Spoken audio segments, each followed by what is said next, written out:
என்ன கேட்குறாருன்னா, இகாமத்தின் வாசகங்களை பாங்கு சொல்வது போன்று இரட்டையாக கூறுவதற்கு அபூ மஹ்தூரா அறிவிக்கக்கூடிய அபூதாவுது 502 மற்றும் திருமதி 192 ஆகிய ஹதீஸ்களை ஆதாரமாக காட்டுகிறார்களே, அதை பற்றி விளக்கவும்.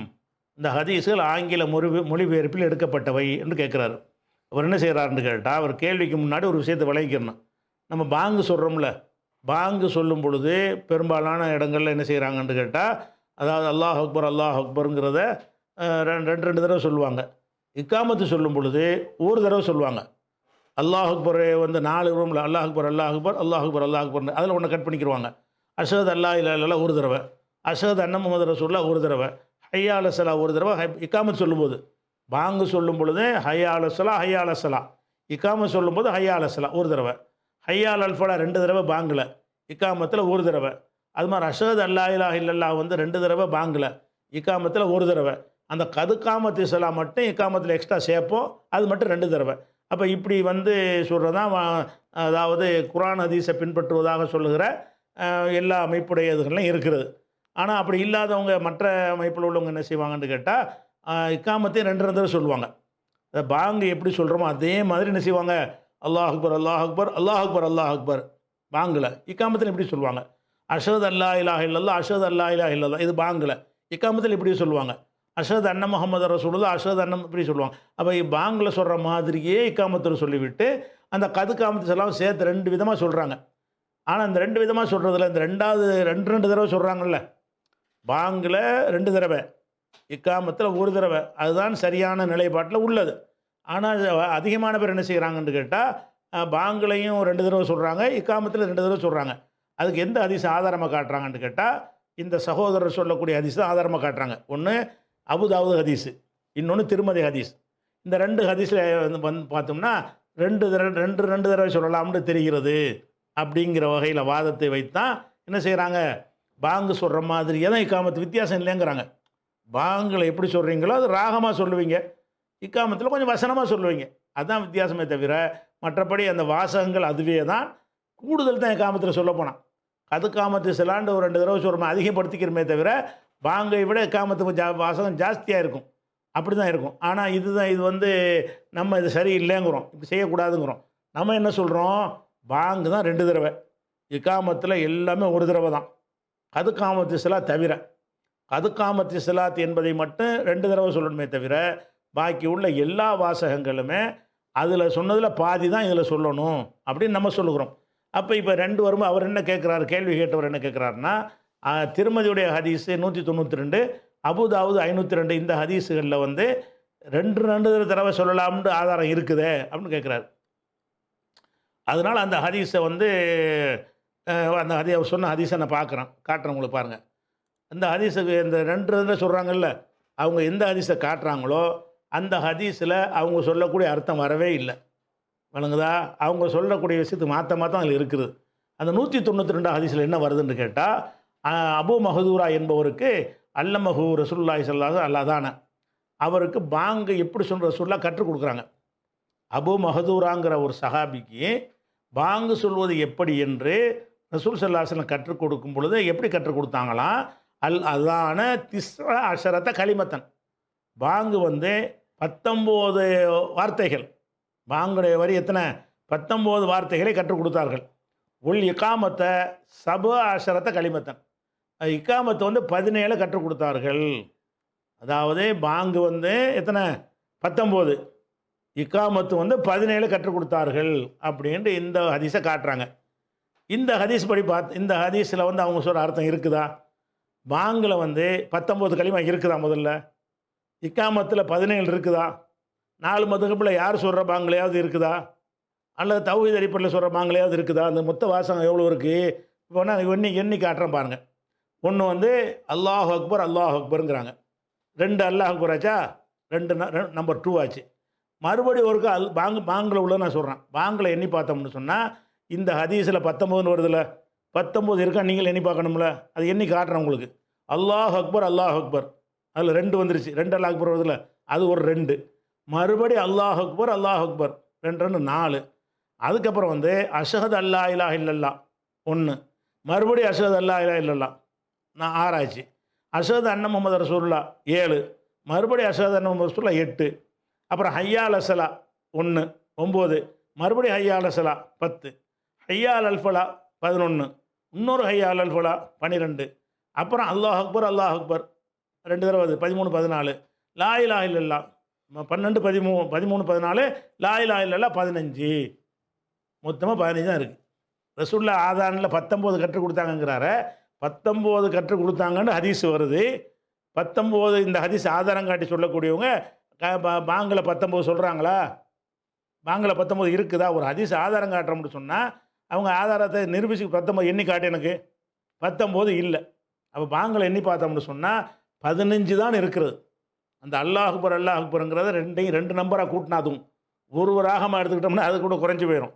அப்போ 2ன்னு வச்சுக்கிறோம். அல்லாஹ் அக்பர் 2 இப்படி எண்ணி பார்த்தீங்கன்னு சொன்னால் பாங்குடைய மொத்த வாசகங்கள் எவ்வளோ இருக்குன்னா 15 தான் இருக்கிறது. ஆனால் அந்த அது அபு மஹதூரா ஹதீஸில் எப்படி வருது? ரசூலுல்லாஹ் பாங்கு வந்து எங்களுக்கு 19, இக்காமத்து 17 கட்டுறதுதாங்கிறாங்க. இக்காமத்து 17 வருமா? அவங்க சொல்லபடி குறையவுல செய்யணும். இப்போ அவங்க எல்லாத்தையும் பாங்கு மாதிரியே சொல்லிடுறாங்க. அப்புறம் கதுக்காமத்து சில 2 கூடுது. அப்போ அதில் நம்பர் கூடவுல செய்யணும், குறையுத. பாங்கு அதிகமாக வருது, இக்காமத்து கம்மியாக வருது. அவங்க ஆதாரம் காட்டுறவங்க என்ன சொல்கிறாங்க? 2 தடவை இக்காமத்து சொல்லணுங்கிறாங்க. 2 தடவை இக்காமத்தில் சொன்னீங்கன்னு சொன்னால் பாங்கு அளவுக்கு இக்காமத்து வந்துருச்சு. ப்ளஸ்ஸு கதுக்காமத்து சில 2 சேருது. அப்போ அதை விட 2 கூட தான் வருது. இந்த சொல்கிற ஹதீஸில் எப்படி வருதுன்னு கேட்டால் பாங்குக்கு 19ம் இக்காமத்துக்கு 17ம்னு வருது. இது எப்படி உங்களுக்கு ஆதாரமாகும்? இக்காமத்து 2 தடவை சொல்வதற்கு எப்படி ஆதாரமாகும்? பாங்கை விட இக்காமத்து கம்மியாவில் வருது. 1 19 வரல, 17 வரல. இது திருமதி ஹதீஸ். அபுதா ஹதீஸை பார்த்தீங்கன்னு சொன்னால் அதில் 19 வருது. 19 லிஸ்ட்டோடே வருது. எப்படி வருதுன்னு கேட்டால் ரசூல் ஸல்லல்லாஹு அலைஹி வஸல்லம் அவர்கள் பாங்குக்கு 19 கலிமாக்களையும் வந்து சொற்களையும், இக்காமத்துக்கு 17 சொற்களையும் கற்றுத் தந்தார்கள்னு மட்டும்தானே இதில் இருக்குது. அந்த அபுதாவுத் ஹதீஸில் வந்து அது என்ன லிஸ்ட்டு போட்டு வருது?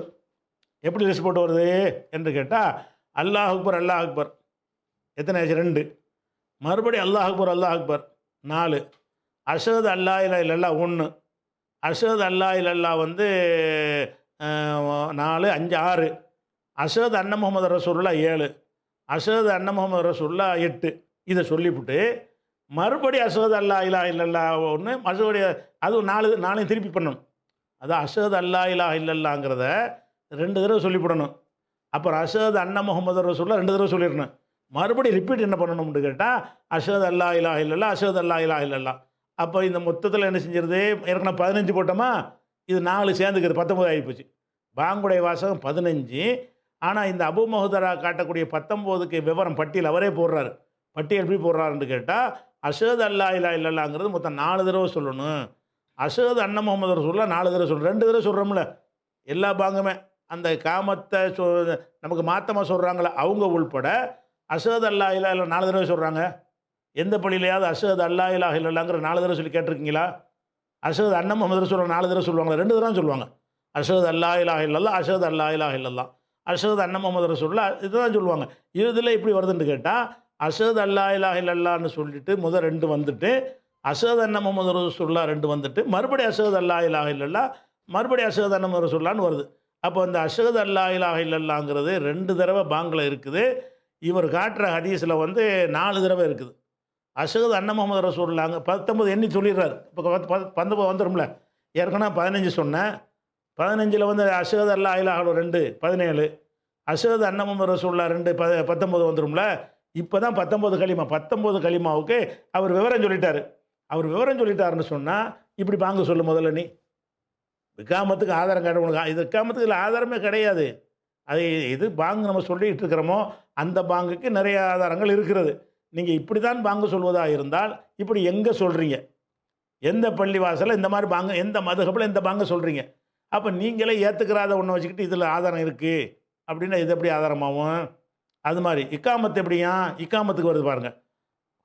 அல்லாஹ் அக்பர் 2 ஆச்சா, மறுபடியும் அல்லாஹ் அக்பர் 4 ஆச்சா, அஷஹது அல்லா இலாஹ இல்லல்லாஹ் 5, அஷஹது அல்லா இலாஹ இல்லல்லாஹ் 6, அஷஹது அன்ன முஹம்மது ரசூலுல்லாஹ் 7, அஷஹது அன்ன முஹம்மது ரசூலுல்லாஹ் 8, ஹய்யா அலல் ஸலாஹ் 9, இன்னொரு ஹய்யா அலல் ஸலாஹ் 10, இன்னொரு ஹய்யா அலல் ஃபலாஹ் 11, இன்னொரு ஹய்யா அலல் ஃபலாஹ் 12, கதுகாமத்து சலா 13, கதுகாமத்து சலா 14, அல்லாஹ் அக்பர் அல்லாஹ் அக்பர் 14, 15, 16, லா இலாஹ இல்ல 17. இதான் 17. இந்த 17ல் என்ன வருதுன்னு கேட்டால், அந்த 4 தடவை சொல்லுவார்ல, அஷ்ஹது அல்லா இலாஹ இல்லல்லாஹ், அது 2 ஆக்கியிருக்குது. அது மாதிரி அஷ்ஹது அன்ன முஹம்மது ரசூலுல்லாஹ் 4 சொல்லுவார்ல பாங்கில், அது 2 ஆக்கியிருக்குது. 4 குறைஞ்சி போச்சு. அதை 15ல் நினைஞ்சது 4 குறைஞ்சி போச்சா, 4 குறைஞ்ச பிறகு அப்போ 4 குறைஞ்சிருச்சுன்னா 15 இருக்குது. அதோட கதுக்காமத்து சில 2 சேர்ந்துக்கிறது 17. இதில் வந்து இக்காமத்து 2 தடவை சொல்லியிருக்காங்களே. இப்போ இக்காமத்துக்கு நீ பாதிக்கு ஆதாரம் காட்டுற, நீ பாங்குக்கும் ஆதாரம் காட்டு. இந்த ஹதீஸ் தான் ஆதாரம் காட்டுறீங்க. இந்த ஹதீஸில் அப்படி தான் வருது. எப்படி வருது? 17 கணக்கு காட்டுறாரு. எப்படி காட்டுறாரு? அல்லாஹ் 17 கணக்கு, இக்காமத்து கணக்கு எப்படி வருதுன்னு கேட்டால், அஷ்ஹது அதாவது அல்லாஹ் அக்பர் அல்லாஹ் அக்பர் 2, அல்லாஹ் அக்பர் அல்லாஹ் அக்பர் 2 4, அஷ்ஹது அல்லா இல்லல்லா 5, அஷ்ஹது அல்லா இல்லல்லா 6, 2 தடவை சொல்லியாச்சா. அஷ்ஹது அன்ன முஹம்மது ரசூலுல்லாஹ் 7, அஷ்ஹது அன்ன முஹம்மது ரசூலுல்லாஹ் 8, ஹய்யா அலல் ஸலா 9, ஹய்யா அலல் ஸலா 10, ஹய்யா அலல் ஸலா ஹய்யா அலல் ஃபலா 11, ஹய்யா அலல் ஃபலா 12, கதுகாமத்து ஸலா 13, இன்னொரு கதுகாமத்து ஸலா வந்து 14, அல்லாஹ் அக்பர் அல்லாஹ் அக்பர் 15, 16, லா இலாஹ இல்லல்லாஹ் 17. 17 கரெக்டாக வந்துருச்சு. இந்த ஹதீஸை வச்சுக்கிட்டு தான் இக்காமத்து 2 2 வருது பார்த்தீங்களான்னு கேட்குறாங்க. வருதுல்ல? அது அந்த பாதி எங்கே பாங்கு, எங்கே பாங்கு அது மாதிரி சொல்லு நீ. அப்போ பாங்கில் சொல்லி 19 சொல்லி காட்டு. இப்போ அப்போ பாங்குக்கு இந்த ஹதீஸை ஏற்றுக்கிற மாட்டாங்களா? இக்காமத்துக்கு நாங்கள் ஏற்றுக்கிறோம். என்ன இது? என்ன இக்காமத்துக்கு ஏற்றுக்கிறோங்கிறீங்க, பாங்குக்கு ஏற்றுக்கிற மாட்டாங்கிறீங்க. அது அது என்ன முறை அது? அப்போ இதை பார்க்கும் பொழுது ஒருவர் அறிவிக்கிறதே வந்து அவர் குழப்பமாக அறிவித்திருக்கும் பொழுது இவர் கொஞ்சம் சரியாக கவனிக்கலை, சரியாக சொல்லலைன்னு வழங்குது. 19 பாங்களே கிடையாது. இல்லாத ஒன்று அவர் சொல்கிறாருங்கிற அடிப்படையில் அதை நம்ம தள்ளிடணும். நமக்கு என்ன வருது ஹதீஸில்? புகாரில் இது ஆத்தண்டிக்கான, இது குழப்பமான ஹதீஸாக இருக்குல்ல. நீங்கள் சொல்கிறது படி இக்காமத்துக்கு அதை எடுத்துக்கிறேங்கிறீங்க, பாங்கில் அவர் சொன்ன மாதிரி சொல்ல மாட்டேங்கிறீங்க. 2யும் ரசூலுல்லாஹ் கற்றுக் கொடுத்தாருங்கிறீங்க. இக்காமத்துக்கு நாங்கள் இதை எடுத்துக்கொள்வோம், பாங்குக்கு அவர் கற்றுக் கொடுத்து எடுத்துக்கிற மாட்டீங்களா? அப்போ எதனால் அதை நிராகரிக்கிறீங்களோ அதனால் அதையும் நிராகரிச்சிருங்க. அப்போ தெளிவான குழப்பம் இல்லாமல் முரண்பாடு இல்லாத ஒரு செய்தியை தான் நம்ம எடுத்துக்கொள்ளணும். புகாரில் 603வது ஹதீஸில் என்ன வருதுன்னு கேட்டால், இப்போ உமிர பிலாலுன், பிலாலுக்கு ரசூலுல்லாஹ் கட்டளையிடப்பட்டார். யஷ்ஃபால் அதான பாங்குடைய வார்த்தைகளை ஜோடி ஜோடியாக சொல்லுமாறும், யூத்திரல் இக்காமத்து வார்த்தையை ஒவ்வொரு தடவை சொல்லுமாறும் கட்டளையிடப்பட்டார்கள். அதில் இன்னொரு ஹதீஸில் 605ல் வருது, இல்லல் இக்காமத்தை, அந்த கதுகாமத்து ஸலா என்பதை தவிர. கதுகாமத்து ஸலா மட்டும் 2 தடவை, பாக்கி இக்காமத்து வாசகங்கள்லாம் ஒரு தடவை என்று ரசூலுல்லாஹ் கட்டளையிட்டார்கள்ங்கிறது புகாரில் 603, 605 ஆகிய ஹதீஸுகளில் இருக்குது. இது ரொம்ப ஆத்தண்டிக்கான ஹதீஸு, உறுதியான ஒரு ஹதீஸு, குழப்பமில்லாமல் தெளிவாக ஒரு கருத்தை சொல்லக்கூடிய ஹதீஸ். அந்த அபூ மஹ்தூரா ஹதீஸ் வந்து சனது கரெக்டாக தான் இருக்குது. அதில் வந்து பலவீனமான ஹதீஸ் கிடையாது. ஆனால் இந்த அறிவிப்பாளருடைய தரத்தோடு அவங்க நிற்க மாட்டாங்க. இவங்கெல்லாம் ஒரு 80 90 மார்க் வாங்குகிற அறிவிப்பாளர்கள்னு சொன்னால் அவங்களாம் பாஸ் மார்க் வாங்குகிற அறிவிப்பாளர்கள் தான். ஏற்கத்தக்கதாக இருந்தாலும் தரத்தில் வந்து அதை விட கொஞ்சம் கம்மியானது ஒன்று. 2வது, அதில் குழப்பம் இருக்கிறது. ஒரு ஹதீஸ் வந்து தெளிவாக உள்ள தான் பின்பற்றணும். தெளிவற்று இருக்குது. எப்படி இருக்கிறது? பாங்கு 17ங்கிறீங்க, ஓரளவுக்கு உங்கள் வாதத்துக்கு நிற்கிது. இக்காமத்து 19ங்கிற, பாங்கு 19ங்கிறார், 19 நீங்கள் செய்ய மாட்டேங்கிறீங்க. யாருமே செய்கிறதில்ல, உலகத்தில் யாரும் கடைப்பிடிக்கிறது இல்லை. அப்போ இந்த ஹதீஸை வந்து ஏற்றுக்கொள்கிறவங்களே பாதியை கடைப்பிடிக்கலைன்னு சொல்லும் பொழுது, அப்போ இந்த ஹதீஸை வந்து ஏற்கத்தக்கதாக இல்லை. அதனால் குழப்பம் இல்லாத நம்ம என்ன செய்யணும்? இக்காமத்து வந்து ஒரு தடவை தான் சொல்லணும், கதுகாமத்து ஸலா மட்டும்தான் 2 தடவை சொல்லணும்.